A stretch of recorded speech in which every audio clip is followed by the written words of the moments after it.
और तमाम लोगों का ध्यान उनकी तरफ आकर्षित करना चाहता हूं जो लोग इस देश का पेट पालते हैं। वो किसान वर्ग जो राजस्थान और पूरे देश में अन्न और अनाज पैदा कर पूरे भारतवर्ष का पेट पालता है। अनेक चुनौतियां कृषक समाज पर आई हैं, लेकिन इतने साल बीतने के बावजूद भी वो लोग जो दिल्ली की सत्ता में बैठे हैं, उन्होंने लगातार किसान पर, किसान की आमदनी पर प्रहार किया है। पहले काले कानून बनाए कृषि के, 1 साल तक किसानों ने आंदोलन किया दिल्ली के अंदर, तब जाके वो काले कानून वापस किए और वादा किया था कि फसल खरीद के लिए एमएसपी को लेकर एक कानून बनाएंगे। इतना समय बीतने के बाद भी, स्पष्ट बहुमत होने के बाद भी भाजपा की सरकार में बैठे लोगों को ना तो किसान की चिंता है, ना किसान परिवार की चिंता है, और ग्रामीण क्षेत्र में रहने वाले वो सब लोग जो कृषि पर आधारित अपना जीवन व्यतीत करते हैं, ना उनकी चिंता है। मैं कल झुंझुनू में था, उससे पहले हनुमानगढ़ गए थे, नागौर में, तमाम जगह जाकर मैंने किसानों को आग्रह किया कि हम सब संगठित हों, जागरूक हों, अपने भविष्य के लिए, अपने विकास के लिए हम चिंतित हों और दबाव बनाएं लोगों पर जो कानून बनाते हैं कि आने वाले समय में हमारे बच्चों के लिए बेहतर भविष्य का निर्माण हो सके। साथियों, किसानों के जो बच्चे हैं, जब पढ़ लिख जाते हैं, अवसर ढूंढने पड़ते हैं, शहरों तक जाते हैं, और बच्चों के भविष्य की चिंता हम सभी लोगों को है। मैं अक्सर कहा करता हूं कि देश और प्रदेश में जब तक किसानों के बच्चे, गरीबों के बच्चे उन कुर्सियों पर नहीं बैठ जाते जिन कुर्सियों से देश और प्रदेश की नीतियां बनती हैं, तब तक हमारा विकास सही मार्ग में नहीं हो सकता।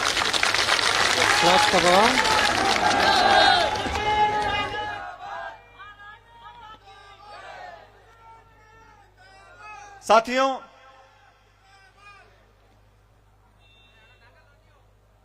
दो 2013 के अंदर चुनाव हुए थे। उस समय हमारी कांग्रेस की सरकार चुनाव हार गई थी। हम लोग सड़कों पर आए, 5 साल तक आप सबने सहयोग दिया और 5 साल की कड़ी मेहनत के साथ सब लोगों ने योगदान दिया, हमने सरकार बनाई। उन 5 सालों में वसुंधरा जी की सरकार राजस्थान में थी।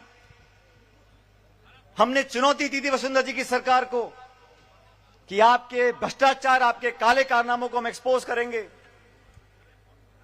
और 2018 में जब जनता ने भाजपा की सरकार को विदाई दी, तो इस विश्वास पे दी थी कि उस 5 साल में तो लगातार घोटाले हुए, उस पर हम जांच करेंगे, जो मुलजिम पाए जाएंगे कार्रवाई करेंगे।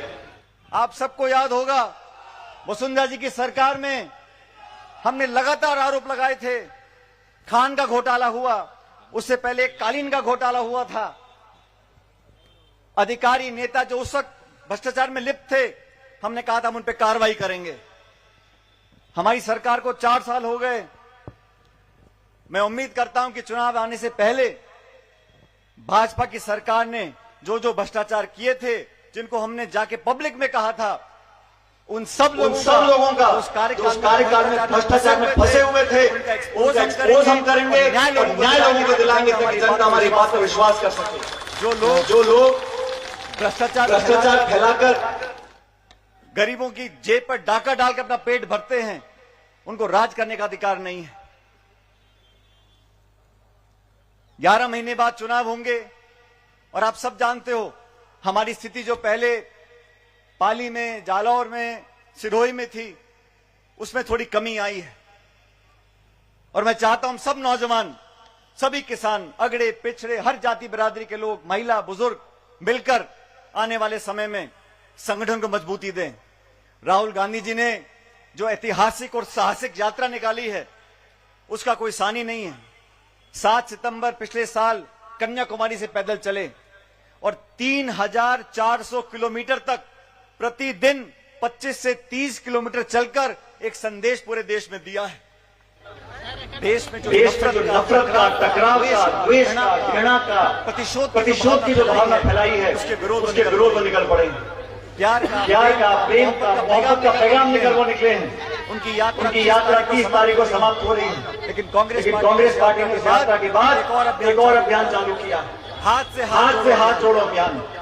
कांग्रेस का हाथ है और गरीब और नौजवान का हाथ थामकर हम राहुल गांधी जी का, कांग्रेस पार्टी का संदेश हर गांव, ढाणी, पोलिंग बूथ तक लेकर जाना चाहते हैं। मैं आप सबसे आग्रह करता हूं कि 2 महीने चलने वाले इस अभियान को, जो 26 जनवरी से चालू होगा, आप बढ़ चढ़ कर अभियान में भाग लें, ताकि लोगों को लगे कि जो हर 5 साल में सरकार बदलती है। आप जानते हो पिछले 30 सालों में 5 साल सरकार बीजेपी की, फिर 5 साल सरकार कांग्रेस की, और कांग्रेस की सरकार दोबारा बनाने के लिए हमको आपको मिलकर मेहनत करनी पड़ेगी। और जो लोग भ्रष्टाचार में लिप्त रहे भाजपा के कार्यकाल में, आप सब जानते हो, जमीन के घोटाले हुए, बजरी के घोटाले हुए, शराब के घोटाले हुए, भू माफिया पनप गए थे, जो लोग देश छोड़कर भाग गए, ललित मोदी जी जो विदेश में बैठे हैं, उनका नाम जिन लोगों के साथ जुड़ा था उन पर कार्रवाई होनी चाहिए। और केंद्र में बैठी सरकार हमारे नेताओं पर झूठे आरोप लगाती है। राहुल गांधी सोनिया गांधी जी के ऊपर केस दर्ज कर दिया ईडी का, इनकम टैक्स का। उनको पूछताछ के लिए बुलाया जाता है। गांधी परिवार ने शहादत की है देश के लिए। इंदिरा जी ने, राजीव गांधी जी ने, उन तमाम नेताओं को जो दिल्ली बैठे हैं उनको परेशान करने का काम करते हैं, उनकी सुरक्षा छीन लेते हैं, उन पे झूठे केस दर्ज कर अपमानित करने का काम करते हैं। लेकिन हमारी सरकार राजस्थान में है, जो भाजपा के नेता जो भ्रष्टाचार में लिप्त थे, जिन पे हमने सबने मिलकर आरोप लगाए थे, उन पर हम क्यों नहीं कार्रवाई करते हैं। मैं प्रतिशोध की भावना से काम नहीं करना चाहता हूं, बदले के भावना से काम नहीं करना चाहिए। लेकिन जिन लोगों के भ्रष्टाचार को बेनकाब कर सत्ता में आए थे, उन लोगों से हिसाब को लेना पड़ेगा। मैं प्रदेश का अध्यक्ष था 2013 से 18 तक। लगातार वसुंधरा जी की सरकार को हमने चुनौती दी, हर घोटाले में आरोप लगते थे उनके ऊपर, और हमने वादा किया था कि सरकार बनाने के बाद हम निष्पक्ष जांच कराएंगे, और जांच होने के बाद दोषी को सजा जरूर मिलेगी, ताकि लोगों का, जनता का, व्यवस्था में एक बाल कायम रहे। अभी भी हमारे पास समय है, 11-12 महीने बचे हैं। मुझे पूरा विश्वास है जिन लोगों ने गरीबों के साथ धोखा किया, बड़े बड़े घोटाले किए, जिन घोटालों को हमने जाके एक्सपोज किया है, उस पर सख्त कार्रवाई होनी चाहिए। नहीं तो अगली बार चुनाव में जाकर हम जब आरोप लगाएंगे तो जनता को विश्वास करने के लिए कुछ तो हमें देना पड़ेगा। दोस्तों, किसानों के लिए बिजली हो, पानी हो, बीज हो, खाद हो, फसल की खरीद हो, ट्रैक्टर हो, बोरिंग हो, ये व्यवस्था हम लोग करते हैं, तो किसी पे एहसान नहीं कर रहे। हम जब बड़े बड़े उद्योगपतियों को, इस देश के जो बड़े बड़े हवाई अड्डे हैं, रेलवे लाइन है, बीमा कंपनी है, बिजली कंपनी है, खान है, उनको घाटा दिखाकर औने पौने दाम अगर दे सकते हैं, तो इस देश की 2/3 जनता जो कृषि पर निर्भर करती है, उन लोगों को समर्थन मूल्य नहीं दे सकते, समर्थन मूल्य पर खरीद नहीं कर सकते।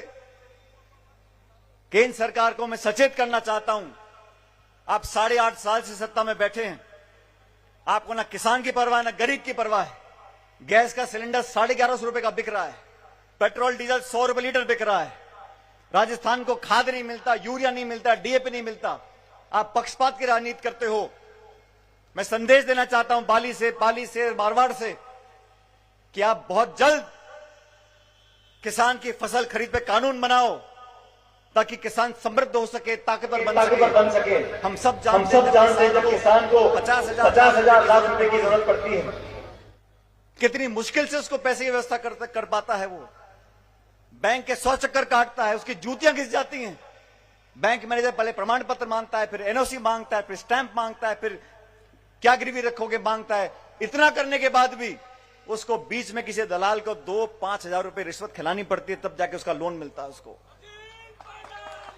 और जो बड़े बड़े सेठ हैं हिंदुस्तान के जो खरबों रुपए लगा गए, वो एक फोन करते हैं और बैंक का मैनेजर उल्टे पांव दौड़ता हुआ चला जाता है चेक लेकर के, लो सेठ जी आपका चेक, लोन अप्रूव हो गया।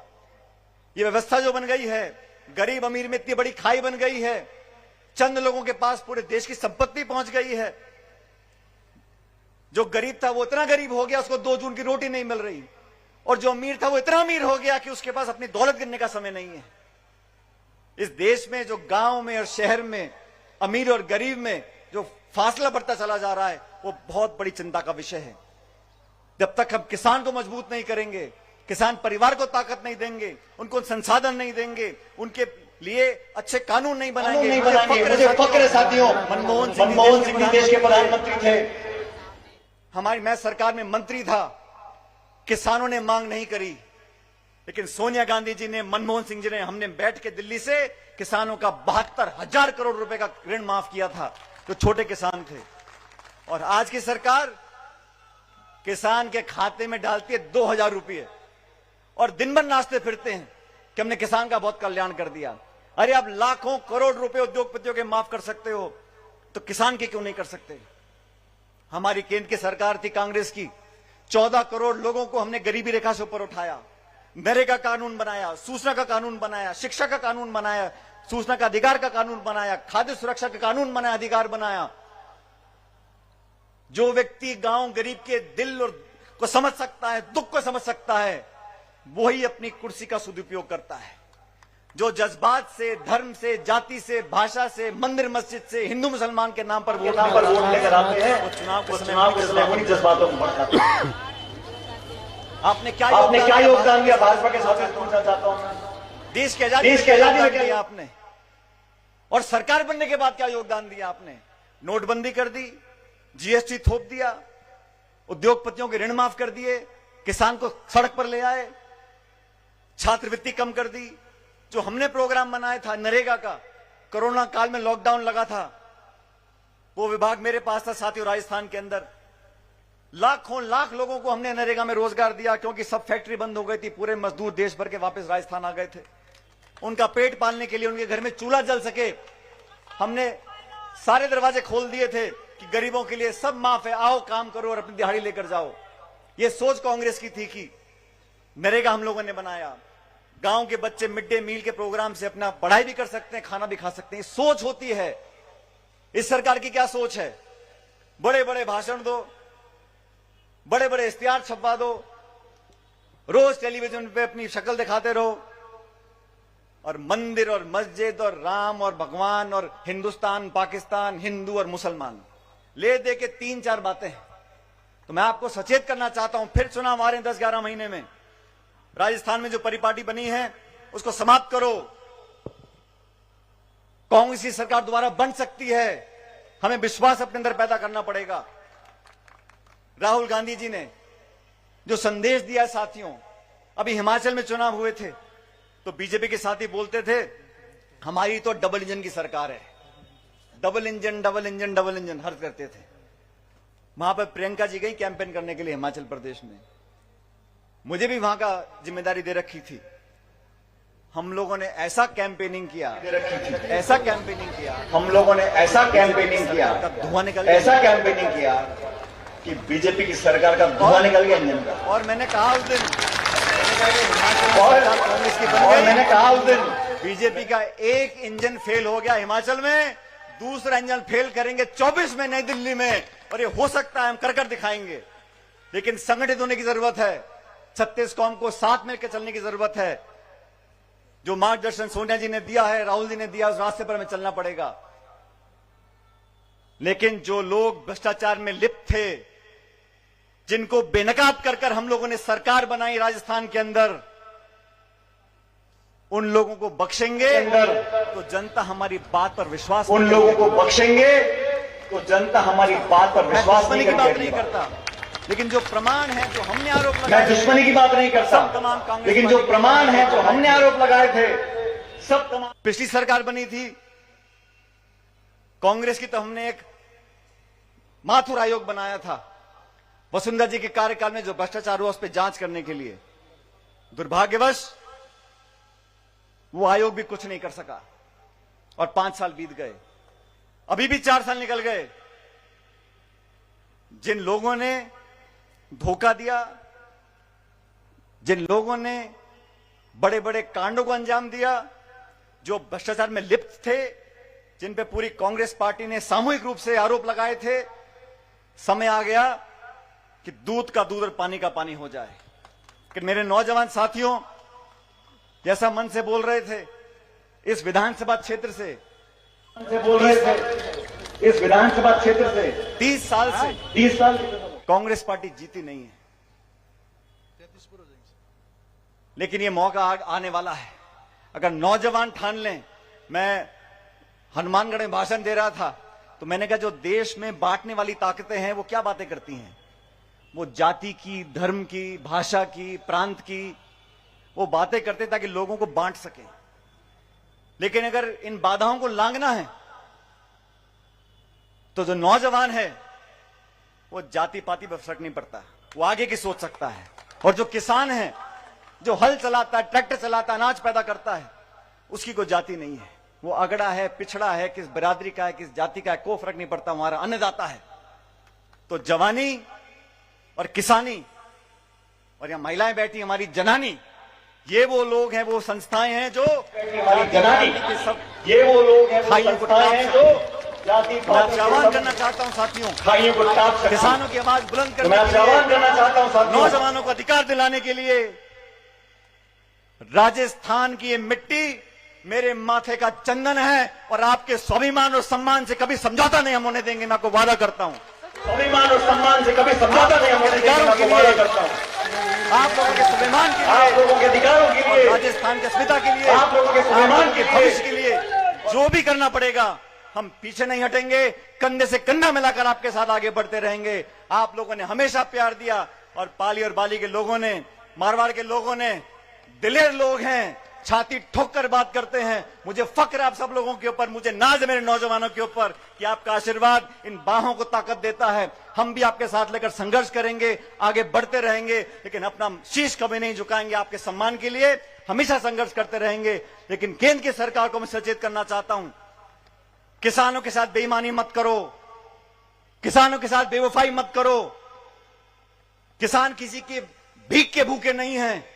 किसान को सिर्फ न्याय दो, उसकी मेहनत का मुआवजा दो और जो फसल मंडी में बिकती है उसको आप खरीदो। अगर आप देश भर में पैसा बांट सकते हो तो आपका जो पेट पालते हैं, जो अन्नदाता है, जो दूध दाता है, उसके लिए आपकी जेब क्यों नहीं खुल सकती है?